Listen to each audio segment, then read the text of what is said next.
Now, the Republican perspective with GOP Chairman Reince Priebus. Mr. Chairman, thanks for being here. Exciting night. Yeah, we're going to talk about the debate and your expectations in just a minute. I want to cover a couple of other news topics.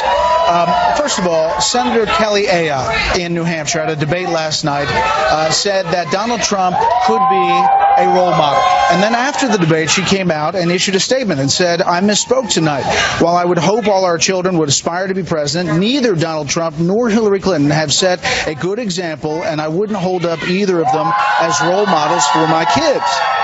So is Donald Trump a role model? I think everyone's a role model in different ways, and I think he is a role model. When you look at someone who has built businesses, lost businesses, come back, lived the American dream, a person who sets goals, he's a winner. I think he is a role model. And look, I think all of us in different ways are role models. I mean, there's some things I'm good at, there's some things you're good at, and I think we're all God's children, and we all have and good in all of us. So, and these kids are obviously fired up behind there's nothing better than being a college Republican or a college Democrat. This is like the Super Bowl for them, so I get it. Yeah, especially at Longwood University. Senator Warren, she tweeted out, you can't take this back, you can't walk it back. Is this a problem for Senator Ayotte? No, I don't think it's a problem at all. Look, she's got to run her race in New Hampshire, and she's doing a great job, and she's one of the best senators in the country. But look, I think you got to look at what's disqualifying. What's disqualifying? What Mr. Fallon didn't talk about in the previous segment was the fact that here you have Secretary of State that is gaining her wealth by selling her position to foreign countries, bringing money in the door to the Clinton Foundation, then profiting on those through speeches and sending Bill Clinton across the country. That's the issue. I mean, we can talk all day long about quotes that Donald Trump has given from 25 years ago, or whether he lost almost, whether there was a business carryover and a tax return in 1995. But the point is, when Hillary Clinton was asked about something really important, like whether or not she gave away state secrets, she told the IRS 39 times, I don't recall. That's important. And she is not fit for the job because she has been in the job and she hasn't succeeded. She's failed at every level. Well, something Donald Trump said just last weekend on Twitter is probably going to come into focus tonight. One would guess that Senator Kaine is going to go after that on the temperament issue. Donald Trump tweeting tonight, I will be watching the great Governor Mike Pence, live tweeting the VP debate starting at 8:30 Eastern Time. Enjoy. So are you worried about the live tweeting?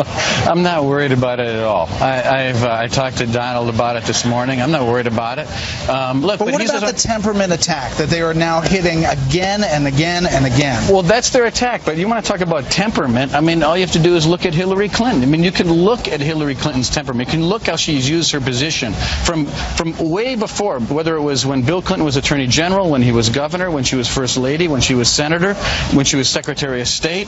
At every single level, she's used her positions to either gain wealth or get ahead on the back of the taxpayers. Donald Trump is a guy who's built his fortune by himself through business. I mean, he did it the American way.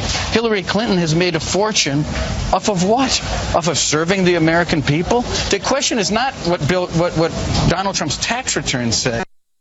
The question is, how is it that Hillary Clinton, who has apparently been in public service for 30 years, made $200 million? How's that possible? All right, President Obama referenced it in the last interview, wrote an op-ed saying, in a city of self-inflicted wounds, this, talking about the Merrick Garland holdup, is one of the more dangerous, less defensible than most. 202 days since I nominated Merrick Garland to the Supreme Court.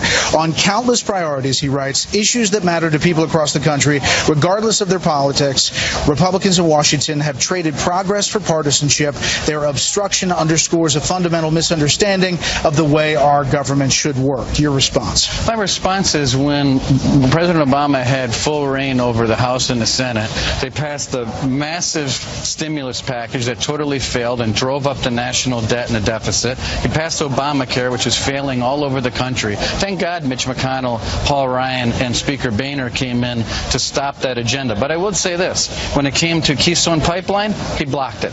When it came to overhauling Obamacare, he blocked it. For the first time in 10 years, Paul Ryan and Mitch McConnell passed the first bicameral budget bill in 2015 in over 10 years. The only person that's incapable of bringing people together in Washington, D.C. is President Obama and his cohort, Hillary Clinton. That's what this election is all about. Vice President Biden today jumped on something that Donald Trump said about PTSD last night. The Trump campaign has been clear that they said the person who asked it was satisfied with the response, but here's Vice President Biden today. Then he points out to the veterans in the room and says, and you're strong, you can handle it, but a lot of people can't handle it. Where in the hell is he from?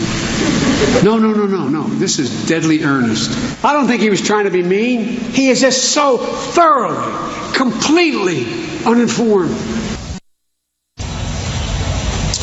What about that? Well, look, if you listen to his entire statement, it was very compassionate. You talked to the generals that were in the room. They totally disagreed with that characterization. I think people like Joe Biden and Obama and Hillary Clinton should really ask the question why these vets aren't taken care of when they come back on their watch. They're waiting in lines at VAs across the country, in some cases dying, and they didn't do a thing about it. So Joe Biden, if he's mad, he ought to look in the mirror and ask himself why after his entire career, 8 years as vice president, he didn't do a darn thing about it. It's on his watch, not on Donald Trump. He's the private citizen. They're the ones that were in the position to do something. Same question I left Brian Fallon with. Your expectations for tonight? Heated policy? What does it look like, this debate? Look, I think it's going to be heated over policy, put it that way. I mean, I think these are two people that have been involved for a long time. But look, if you look at Tim Kaine and what he's done as governor here, raising taxes, the budgets went out of control. He didn't do a good job in Virginia. You compare that to Mike Pence, unemployment down, spending down, a big turnaround that he continued with Mitch Daniels in Indiana. It's a great career and a great story. Mr. Chairman, thanks for the time. Thank you, Brad.